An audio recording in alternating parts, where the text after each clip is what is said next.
Abano Terme supera addirittura Padova come presenze turistiche in valori assoluti nel 2018, secondo i dati diffusi dall'Osservatorio di Confartigianato.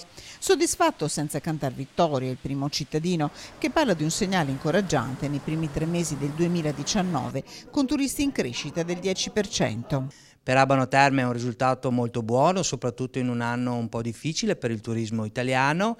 Credo che sia anche efficace la promozione che è stata fatta nei mercati di lingua tedesca, che continueremo anche il prossimo anno, e quindi questo è un trend positivo che ci fa ben sperare anche per il proseguo dell'anno.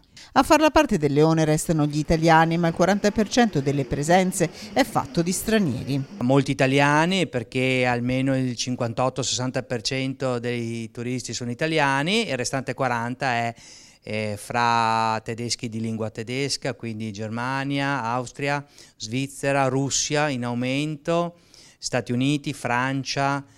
Quindi credo che il nostro territorio si conferma un territorio vivace, vitale e che mette al centro l'immagine di una città della salute. E le Olimpiadi invernali che Cortina e Milano si sono aggiudicate per il 2026 potrebbero rappresentare per l'area una nuova opportunità di sviluppo. Come destinazione possiamo far valere quell'unicum rappresentato dalle terme, vere terme del nostro territorio, che hanno delle proprietà non solo curative ma anche di prevenzione, che hanno avuto uniche nel loro genere un brevetto europeo.